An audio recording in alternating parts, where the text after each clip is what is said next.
Good morning मेरे परिवार वालों और मेरे फ्रेंड्स। बहुत सारे डॉक्टर्स की तरह मैं भी बहुत परेशान हूँ, इसलिए मुझे लगा कि शायद मैं आपको अगर कुछ कुछ चीज़ें बताना चाहती हूँ और मैं शायद अगर ये बताऊँगी और अगर आप लोग सेफ रहोगे तो I might be at more piece.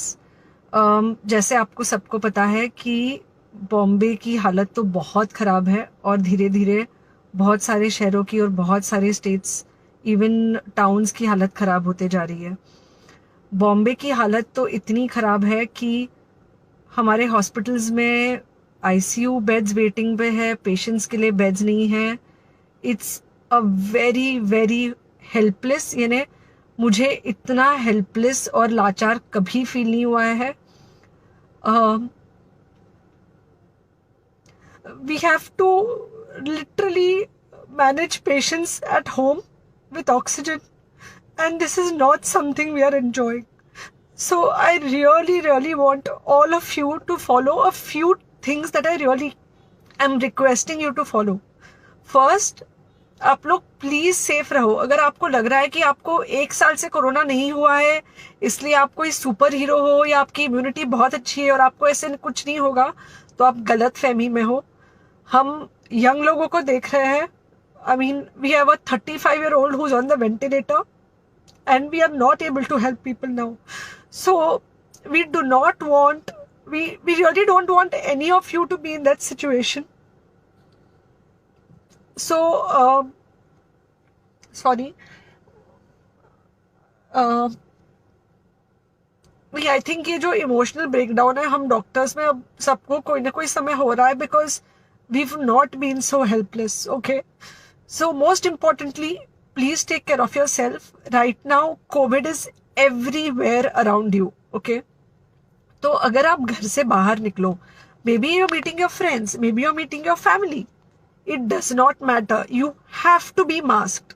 Okay, just because आपको अभी 1 साल से कोरोना नहीं हुआ है या आपको पिछले साल कोरोना होकर जा चुका है, इसका मतलब ये नहीं है कि आपको वापस कोरोना नहीं हो सकता। You can still get Covid.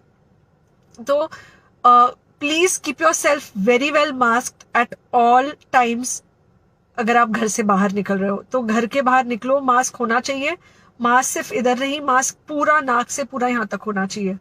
दूसरी बात, अगर आपको कुछ होता है, अगर आपको बुखार आता है या कुछ होता है, पैनिक मत होइए। Do not get unneeded investigations done. Get in touch with me obviously immediately. And most importantly, आपके जो फ्रेंड्स है या कोई भी है उनको बोलो पैनिक में होकर एडमिट ना हुए हॉस्पिटल में। फिलहाल जो सिचुएशन है वो ऐसी है कि बहुत सारे हॉस्पिटल्स में स्टेबल पेशेंट्स एडमिट हो रहे हैं और बहुत सारे लोग जिनको एक्चुअली ऑक्सीजन की जरूरत है उनके लिए हमारे पास बेड नहीं है। इनफैक्ट हम लोग घर में लोगों को ऑक्सीजन देके मैनेज करने की कोशिश कर रहे हैं और ये हमने पहले कभी नहीं किया है कि हम इतने सारे लोगों के लिए बेड्स ढूंढ रहे हैं, इतने सारे लोगों को घर में मैनेज करने की कोशिश कर रहे हैं। So please leave beds for people who actually need it, who have pneumonia, who need oxygen, and who will need to be under very close medical care. Third thing, if you have not taken the vaccine, अगर आपने vaccine नहीं ली है किसी भी कारण से, हो सकता है आप ट्रैवल कर रहे हो सकता है आपको वैक्सीन की हिचक हो सकता है आपने कुछ व्हाट्सएप पे फॉरवर्ड पढ़ा हो कि वैक्सीन की वजह से कुछ साइड इफेक्ट्स हो रहे हैं या कुछ हो रहा है। It's untrue. Please take your vaccine. ये हमको डेफिनेट दिख रहा है कि जो लोगों के 2 वैक्सीन के शॉट्स होकर 2 हफ्ते हो चुके हैं उनमें डेफिनेटली हमको इन्फेक्शन, सीरियस इन्फेक्शंस कम दिख रहे हैं और हॉस्पिटलाइजेशन ना के बराबर है। So the vaccine is definitely helping. Okay, so take care of yourself, do not take COVID-19 lightly. Please pray for the people in the hospital and please pray for the families and the caretakers of all these people in the hospital. उनको आपके प्रार्थना की बहुत ज़रूरत है और सबसे ज़्यादा ज़रूरत है कि आप अपना ध्यान रखें। ओके, एंड बस घर पे रहो। आप कुछ हफ्तों तक सिर्फ घर पे रहो जब तक हम ये सिचुएशन ऐसे हैंडल कर सके कि हम एटलीस्ट कुछ हो जाए तो हम हॉस्पिटल में पेशेंट्स को ले सके। फिलहाल हालत ऐसी है कि डॉक्टर्स और डॉक्टर्स के रिलेटिव्स को भी नहीं मिल रहा है बेड, तो आप सोचिए कि it's an absolutely helpless situation. Okay, I think अगर हम सब इतना ध्यान रखेंगे, we will definitely come through this second wave very well.